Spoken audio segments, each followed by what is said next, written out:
Senator Martin, on debate. Thank you, Your Honour.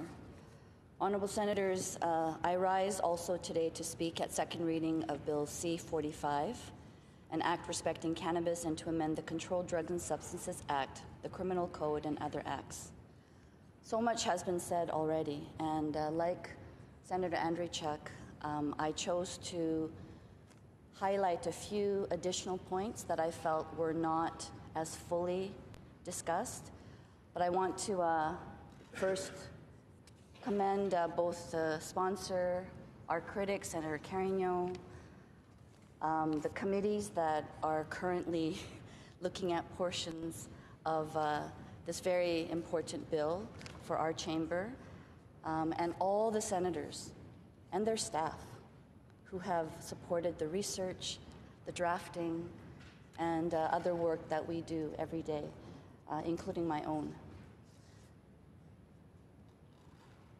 I have looked at this bill carefully, and the objectives that are outlined as the goals of this legislation are really important ones. And I agree to these objectives in writing: to prevent young persons from accessing cannabis, to protect public health and public safety by establishing strict product safety and product quality requirements, and to deter criminal activity by imposing serious criminal penalties for those operating outside the legal framework.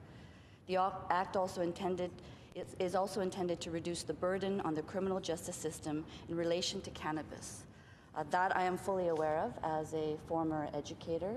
My husband is still a teacher in British Columbia working with youth at risk, so he knows what challenges these youth have faced and continue to face when it comes to the legal system. So I understand this issue is one that we are grappling with because it has been imposed on us in terms of a timeline that is trying to be met. But as a chamber where we know that it is so important, as Senator Andrzejczyk has expressed, that the homework must be done, and we have to ensure that if we are going to enact something as historic and as serious as C-45, that Canadian society must be ready. So physicians and pediatricians are concerned about the effects of cannabis use on brain development and on mental health, and I want to thank Senator Meiji for her expertise and what she has put on record today. Provincial, territorial, and municipal governments are not yet prepared for legalization based on conversations I have had in British Columbia. Our Minister of Public Safety just a few weeks ago said to me, "Can you wait? We're not ready." And yet I hope that they will appear before committees, or at least respond to committees about what they are doing. What is the state of preparedness in each of our provinces? For me in British Columbia, and my question to our provincial leaders would be, what consultations have happened with municipalities? Because I also have spoken to city councillors and mayors who are very concerned about conversations that have taken place about revenue sharing, but the lack of consultation and conversation around burden sharing, or all of the effects, the negative effects that municipalities will have to deal with on the ground. How will they be able to really support the changes that will happen if they are not adequately funded, nor discussions have taken place on very important sharing of responsibilities that will have to happen with provinces and municipalities. So I hope that councillors or municipalities will also be responding to our committee when they are looking at this legislation, should it pass today. Police and law enforcement agencies are not yet equipped to deal with the burden of this legislation. We're aware of that, and we know that that will have to be very, very carefully addressed. But also the Canadian military. I was at a regimental dinner and sat next to a commanding officer who talked about, for himself as a soldier of many decades, that there has been a zero tolerance policy on this. And so what will happen with legalization? He is hoping that the Army, the Canadian military, will continue with the same policies, but these are all details about that will have to be carefully worked out. And what happens when, so what he said that the government has invested $100,000, I haven't verified, but on getting virtual reality goggles to help the military personnel experience what it would be like to be under the influence of cannabis on the job. So as I was listening to this, I just thought there just seems to be something very worrisome about how everything will be carefully rolled out if it is rushed, and if there haven't been conversation about this. So he was waiting for certain details and directions. So I think that is a very important consideration. And there are many other stakeholders who have also weighed in. We have, seen media reports. We have received letters and emails. And this afternoon, I met with a foreign diplomat who is returning to Korea after 5.5 years abroad. He was in the United States and in Canada for 3 years.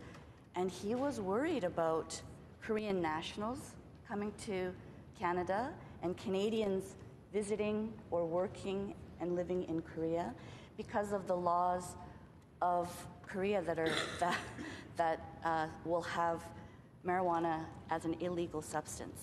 And there are some very severe consequences. So I thought it would be very important for us to look at the punishments that Canadians could face in either intentionally or unintentionally traveling with, purchasing, or using cannabis outside of Canada, which I would hope that our embassies, consulates, and all the officials that are working outside of Canada with Canadians, traveling to some very popular destinations and or working in other places, that these conversations as well as preparations have been made.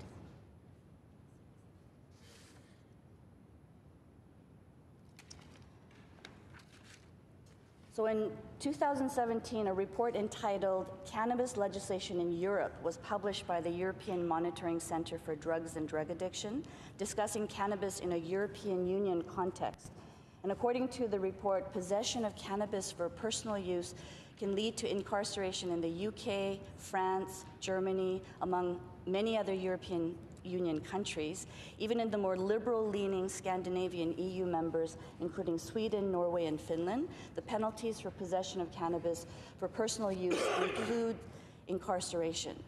And while European countries vary in their punishments for possession, production, and trafficking in cannabis, there are many countries that have even more severe punishment for similar crimes. In Saudi Arabia, penalties range from imprisonment to execution. In the United Arab Emirates, the punishment is a mandatory prison sentence. A fellow Commonwealth country in South Africa, the use, or possession, or production of cannabis in public is illegal. And China, a G7 partner to Canada, enforces the illegality of cannabis domestically, with punishment ranging from a short prison sentence, fine, or deportation. So going back to Korea, because of conversations that I've had with members of the Korean Ministry of Foreign Affairs, I know that there was a recent release that stated, in accordance with the nationality principle, all Koreans should follow the Korean law. The Korean government will step up inspections of people who come from Canada and their belongings, as well as all packages from the country. Please be aware that Koreans could face serious legal consequences for having or using it. Now, of course, we are Canadians, and we are most concerned about the impact of this legislation on Canadians and Canadian lives. But, we talk about being part of the global community, and with the kind of work that I do with various countries being part of bilateral, multilateral groups, I think we have to look at what our legislation will do in impacting our partners and other jurisdictions and Canadians who travel to those places. So in Korea, the penalty for possession of cannabis is up to 5 years of imprisonment or a fine of $60,000 Canadian. This law applies to both Korean nationals and foreigners on Korean soil and Korean nationals on foreign soil. So Senator Andrzejczyk spoke about the UN treaties to which we are a signatory, and I was thinking about our commitments to our world partners and what we have already committed to. And these are concerns that I share as well, along with some of the other concerns that have been raised in various speeches. And so, honorable senators, as you can see, the international community has various laws and punishments related to cannabis use, possession, and trafficking, with Canada being the first G7 country to legalize cannabis. This represents new territory, not only for Canadians, but for our foreign service that is responsible for representing Canadians internationally and ensuring their safety abroad. And on a very personal level, I have heard a lot of concerns raised about our youth. And as an educator that had spent quite a bit of time with youth and young adults, middle school, but largely high school students, as a teacher, we always talk about authentic assessment. And we do give tests, and with the grades will reveal in that moment perhaps the student's lack of preparation and lack of completion of assignments. So the numbers do tell a certain truth. But we also look at anecdotal evidence as part of our assessment, because that too reveals important facts that cannot be measured through a test. So though we look at various numbers, whether or not youth are using more marijuana or using less, those numbers will fluctuate, as others have said. But on an anecdotal level, I can just tell you that in all my years of teaching, I cannot think of a single student who, because of habitual use of marijuana, that it helped in their studies. If anything, I have seen too many students who were not able to complete school, drop out unnecessarily, and that it became a habitual use of marijuana. It may not be addicting in the way other drugs are, but the euphoric state of being for them, if they're escaping conflict situations in their home or in their lives, that they use that for escape, and that did affect what was happening. And I'm trying to imagine teachers in schools where, in my husband's school, students are sent home because they're high. There are 18-year-olds in school. Like, what the inconsistency of what teachers can do if a student is of legal age, in some provinces if they set the age at 18, and those who are not. And as you know, with youth, if the legal age is 18, we know that there will be kids close to 18 or even several years before, and they'll just be exposure to this drug that at this time is illegal but will become legal. So there's a lot of concern around that. And as I was reviewing some of the documents the mountain of documents that we all have looked through, the Library of Parliament sent us a legislative summary for C-45. And on page 1 of the document, there's an overview of cannabis and its health effects. And I read this again late last night. If I may just refresh your memories as well. I quote, "Cannabis is the common name for a hemp plant belonging to the genus Cannabis that grows in temperate and tropical climates. The leaves and the flowering tops of cannabis plants contain almost 500 distinct compounds, the principal ones being delta-9 tetrahydrocannabinol, THC, Cannabidiol and cannabinol. Sorry about my pronunciation.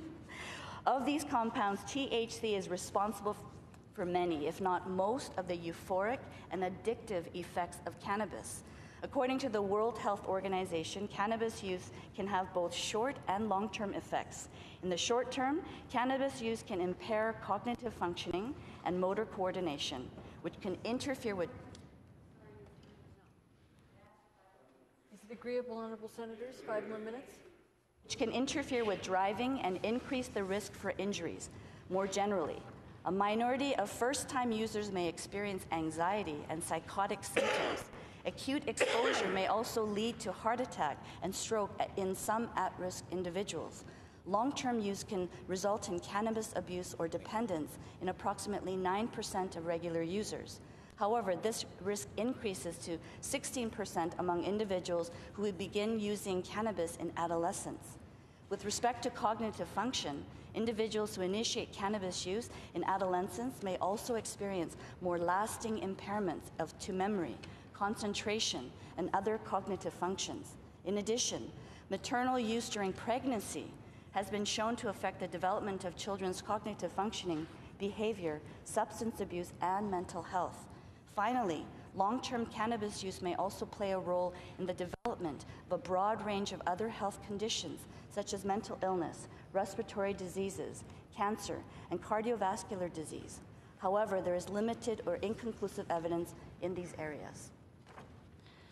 So it may be inconclusive, but these notes were in our briefing document, and they are very, very alarming.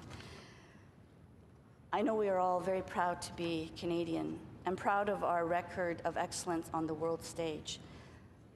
But I know the legalization of marijuana will make Canada an outlier in the world. We will be only the second country to fully legalize marijuana and the first in the G7. I hope Canada will remain an outlier and that the world will not follow us in this regard. But today, after having heard all the debate to this point and sharing the concerns that have been expressed, I wanted to add these words to the record and explain why I will be on principle voting against C-45 at second reading.